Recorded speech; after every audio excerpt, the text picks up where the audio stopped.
Hi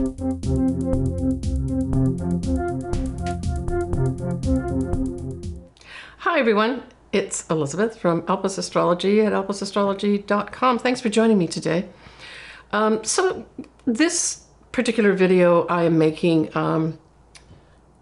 sort of, I guess, getting towards the latter part of January 2025, but it is for February 2025 astrology. So as usual, I'm going to do an introduction to generally give you the transits and what I think of them. Then I'm going to go on and do individual sun signs and or ascendants you pick, right? Now the big standout for me, actually there's two of them for February, is that Mars will now go direct towards the end, actually the 23rd of February. So that's all good news, you know, we can say things are going to start moving forward, certainly by, you know, the latter part of this month, February 2025. But we also have Mercury that will be going into its shadow period, literally the last day, the 28th of February. So both these things I think are important, and I'll go into the detail of what is around both those transits or degree points so you can relate it to your own chart, right? So we have on the 3rd of February, we have this nice conjunction of Neptune, which is the ruler of Pisces, conjuncting the transiting north nodes in Pisces. Now, this can just, as a general theme, make things dreamy, have you feeling very inspired, giving inspiration to people. But if we take it out to the general world, we could say a lot of us are going to feel very inspired at this time. In particular, if you were in the arts, and I'm thinking more like dance, music, either playing music, writing music, poetry, but the arts generally speaking, I would say that this 3rd of February could bring some wonderful ideas in for you. But for others, it might just be a time to dream about your future, right? Or how can I inspire myself and be motivated in my future ahead of me, right? Now, the next day, on the 4th of February, we have Jupiter going direct at 11 Gemini. And so this is good news. I mean, Jupiter, generally speaking, doesn't really bring anything bad for you unless you're really working. And if you're working towards bad stuff, this will, you know, expand it for you. But generally speaking, this is a very positive transit as well. It may, generally speaking, bring in some good news for us, or maybe some news that's been held back for some reason, right? Because Gemini is all about communications, news, that sort of thing. So that 4th of February could actually have some good news coming our way, or something revealed through probably the news media of some sort. Now on the 12th of Feb, we have our first lunation of the month, and it's going to be a full moon in Leo at 24 Leo and 5 minutes at 5:53 a.m. Pacific Standard Time. We will have the sun, that will be in Aquarius, right? That's opposite to Leo, will be conjuncting Mercury. But if we look at the sun, the moon, and Mercury, they're all squaring Uranus. We're going to have Mars, which is still retrograde, trining Saturn. I think that is a good thing. And then Venus will be widely sextiling Pluto, Mars widely squaring Chiron. So when we look at this big lineup of the sun, the moon, and Mercury square Uranus, it immediately says to me, there's going to be some bad news delivered, or news that's not going to sit. And this may be very revolutionary type energy too with that Uranus, right? But because it's a full moon, it's also saying there's going to be some unwelcome announcements about endings to things. And I say with the Leo full moon, this is like a proclamation, you know, Leo the lion, strutting on that stage, look at me. So there's going to be that kind of, I would say, arrogance probably around that full moon, and maybe literally someone like Leo the lion, you know, making these unwelcome announcements.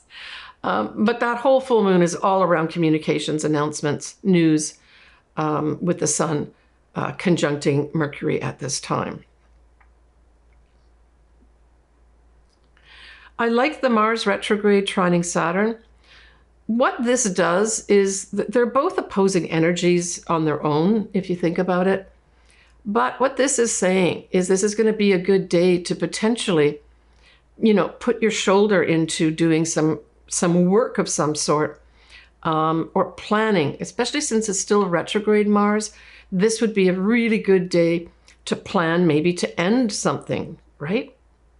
Because it's a full moon. The Venus sextiling Pluto says to me, there may be some opportunities to make some money.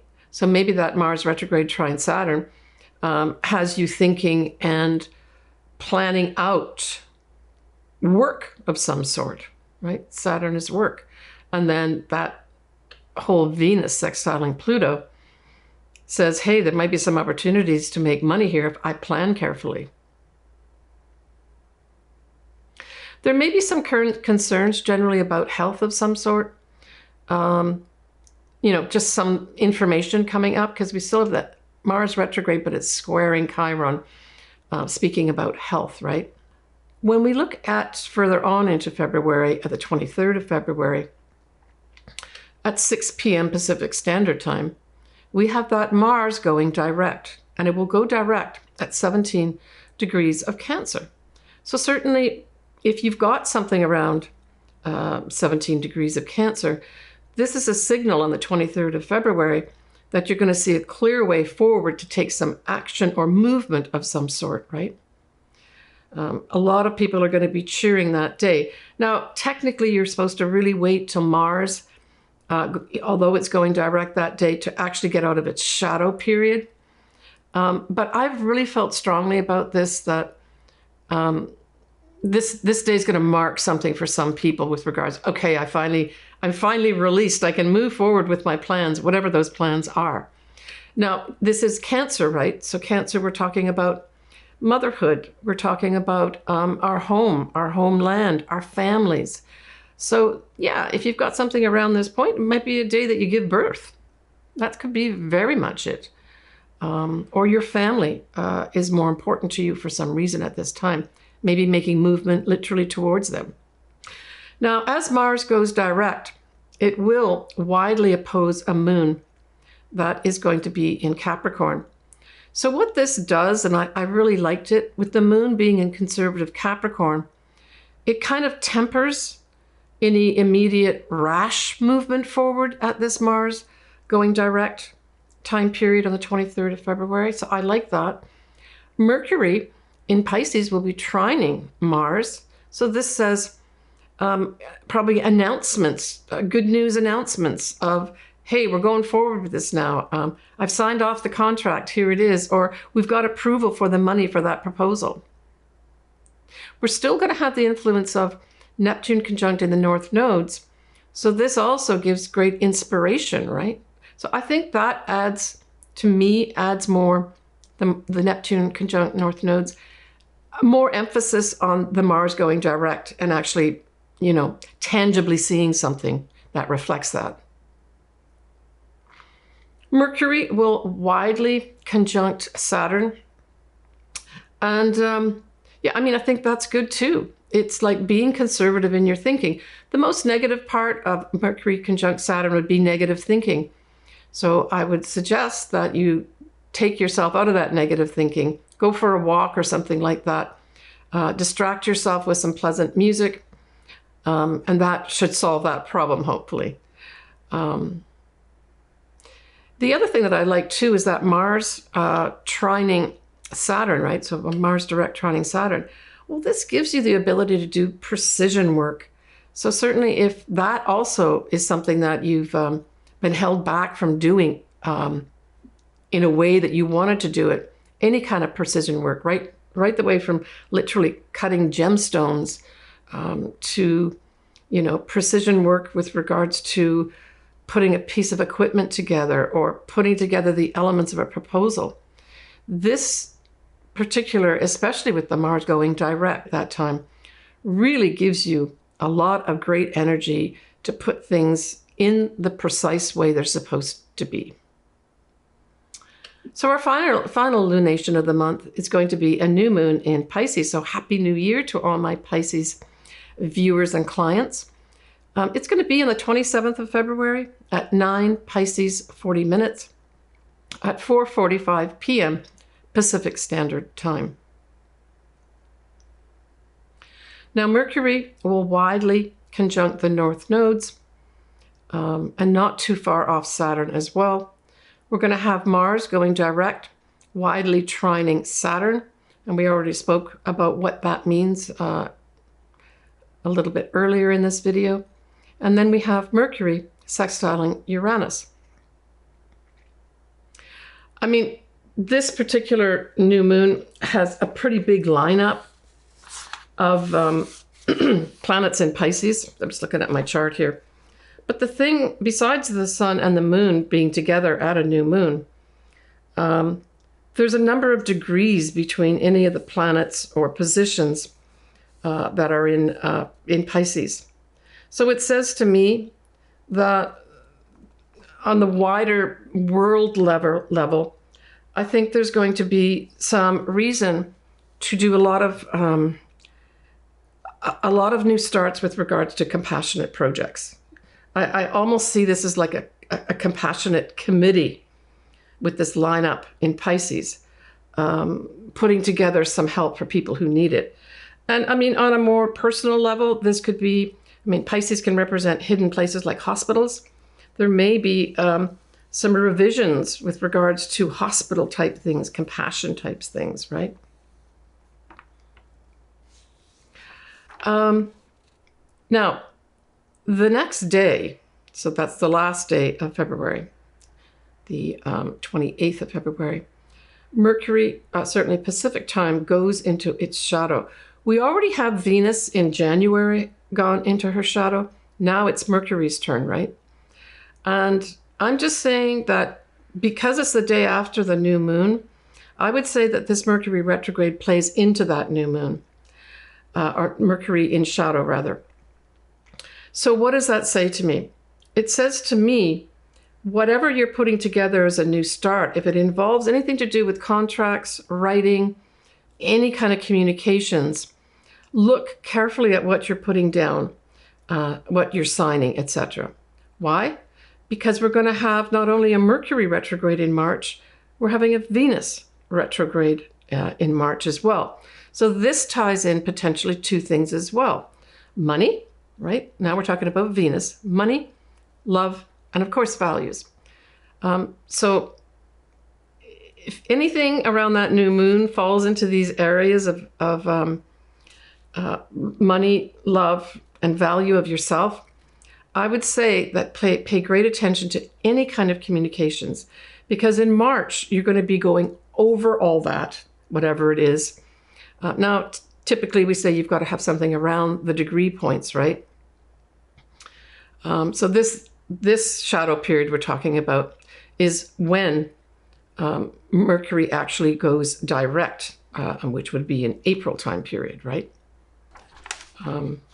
And that's going to be around 26 degrees of Pisces. So if you have something around 26 degrees of Pisces, pay attention to what it is, whatever planet or angle it is, because there's going to be some kind of big review or having to go back in March when both Mercury and Venus go retrograde. They start in Aries, retrograde back into Pisces, and then go forward again in April. So what does that all say? It says that whatever you do around that new moon on the 27th of February, or whatever is new, is going to be reviewed in March and probably not emerge into something concrete until April. Heads up on that. And the other thing too, let me just see here. Let me just finish off with the new moon in Pisces placements, and then I'm going to go into just a little bit of those two eclipses that are going to happen next month in March, because you need to know about them in this month of February. All right, so we have, again, at this new moon in Pisces, we have Jupiter squaring the moon and the sun. And like I said before many times, Jupiter really tends to bestow a lot of positive energy on you, even at squares. And I still think that that's true. But I think also in a global standpoint, you know, on the global stage, I think this Jupiter squaring the moon and the sun is going to put some kind of emphasis with regards to this is the beginning of many things expanding here. And the many things that we're expanding here on the global stage aren't necessarily going to be sitting with everybody very well. Now, Jupiter is at around 11 degrees of Gemini. And of course, the sun and the moon are 9-10 degrees of Pisces. So you really have to have something, if we're talking about an individual level, around those degrees to really have this effect with the Jupiter square, the new moon, right? And the sun.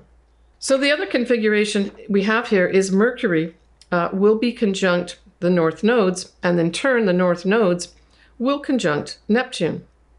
So this says a couple things. At the highest level, this is saying, you know, many of us are really going to be feeling inspired at this time with regards to our future destiny.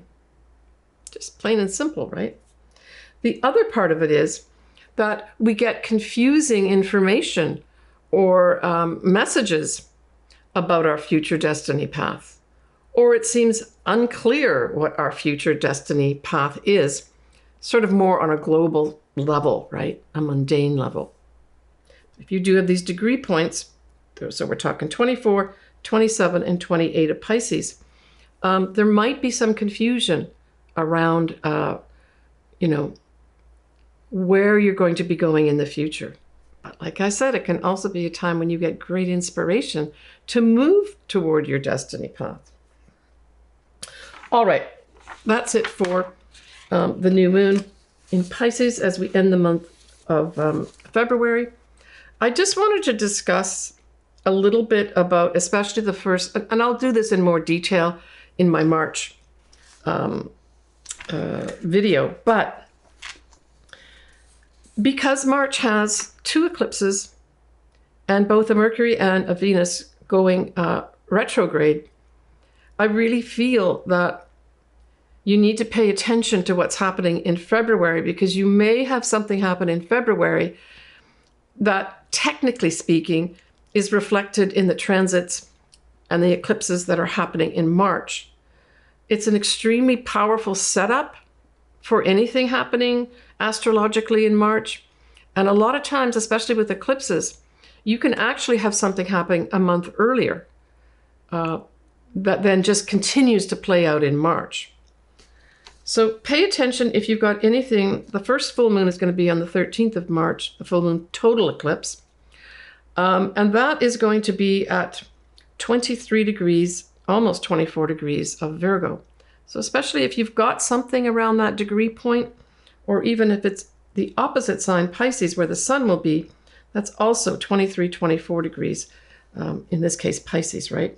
You've got Saturn conjunct that sun, and you've got the north nodes conjunct the sun.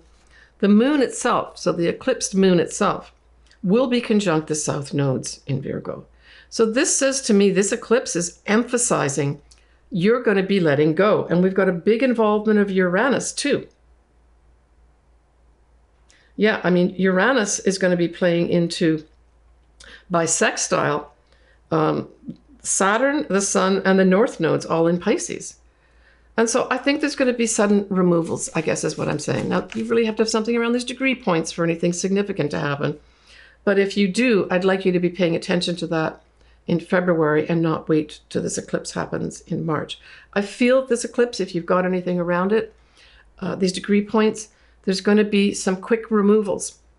But because that's a trine we're talking about with Uranus, I would say it's going to favor you in the long term. But sometimes when we have things taken away unexpectedly, we don't take it as a positive. And then that new moon eclipse in Aries is going to be on the 29th of March. And so that's at exactly 9 degrees of Aries. So that's the degree point you need to be looking at. But Mercury will be retrograde, and so will Venus be retrograde at that new moon eclipse in Aries.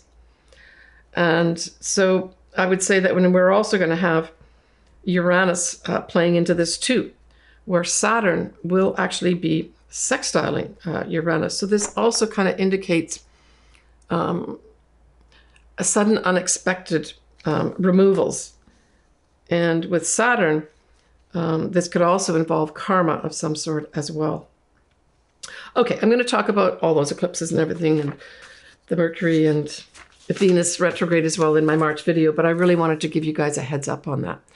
All right, so also, let's just do a little peek. All right, let's do that little peek of what is happening in March. We've already talked about both Mercury and Venus will be going retrograde. They both start around 9-10 degrees of Aries and then go back into Pisces, 24-26 Pisces, and that's going to happen in April time period. I've already spoken about the eclipses. I'll mention them again in terms of the dates and the degrees. 23 degrees of Virgo is the total eclipse in Virgo. It's going to be on the 13th of March. New moon eclipse is exactly at 9 degrees of Aries on the 29th of March. All right, let's move on to take a look at your sun sign and or your ascendant. I suggest that you listen or watch both. All right. So Virgo, that full moon in Leo falls in your 12th house. So there's going to be some illumination of some sort with regards to, I don't know, maybe you've been going into the hospital for physical therapy. Let's just take that as an example, right?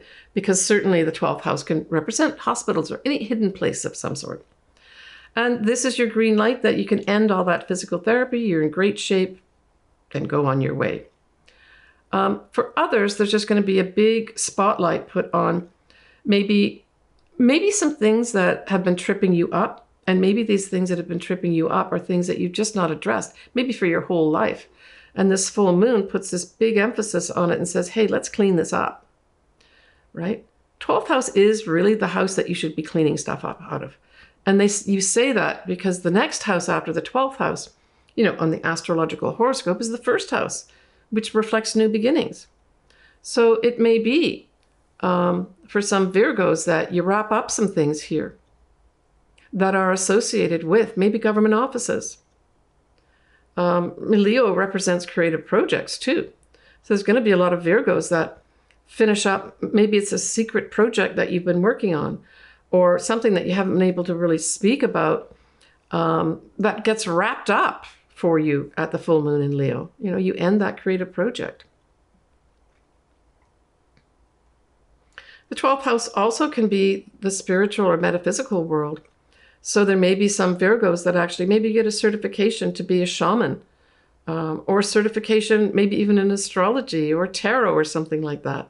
And you end whatever activities you've been doing to gain maybe that certification, right? That's another activity that can happen here too. All right, so when we look at that Mars now going direct in February in Cancer, well, that sextiles your sign and involves your 11th house, Virgo. And so this is going to be opportunities. Maybe you've wanted to join a certain group, and for whatever reason, you've not been able to do it, or the timing wasn't right. This gives you the opportunities to do that. For others, it's simply going to be you making new friends, opportunities to make new friends. And these new friends will have a big compassionate type of energy around it, or the groups that you belong to. This may be a compassionate, maybe associated with motherhood or mothering of some sort. You join a group or get the opportunity. Sextiles are opportunities to do that. But hey, I always say that 11th house is your hopes, dreams, and wishes, Virgo. So around the 23rd of February, you may get the green light to have a hope, dream, or wish come true. That hope, dream, or wish may come through and be facilitated by a friend or friendships or the groups that you belong to. That new moon in Pisces, well, that's opposite your sign, Virgo. So that means now we're looking at the 7th house. So that's all the others over there. It's like literally you looking at people That is the 7th house. So this new moon is a new start with regards to what? Partnerships, business partnerships, marriage partnerships, clients. You may get a real big surge of clients coming your way too with this new moon. Now remember, your ruler Mercury will go into its shadow the next day after that new moon. So again, like I said at the beginning in the introduction, but especially for you and Gemini, pay attention to the details. If you're putting some contracts down or forming new partnerships around this new moon, just do your due diligence to do background checks if that needs to be done, and also to look at the fine details. Now, hey, Virgo, you already do that in spades. So it would be unusual for you to miss some detail. But this new moon does speak to that because of the involvement of your ruler, right? What else could this be? Yeah, I think I've covered all the areas, you know, so you could get some new clients coming in here too, that are going to be important for you. Because we've got the North Nodes also in Pisces at this time, our general, you know, global destiny path type thing. Yeah, I mean, you've got now the South Nodes in your sign. And in particular, Virgo, I'm going to point out, let me just take a look. You've got that full moon eclipse, Virgo, and it's a total full moon eclipse on the 13th of March. So you especially, I would in February, pay attention to any details that are coming in, especially details with regards to communications.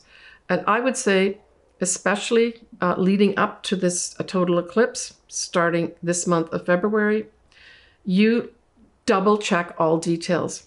And before you respond or sign off on something, maybe leave it for an hour or two and then go back and look at it, because you may actually see something that you didn't see the first time.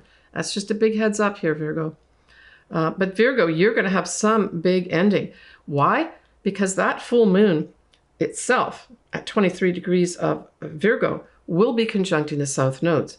So you can count on, around that 13th of March, a concrete sign of you letting go of something that may have been very emotional and maybe not so good for you either, that you really needed to have let go. It's going to go. Take care, Virgo. So that's the end of my take on the general astrology for February.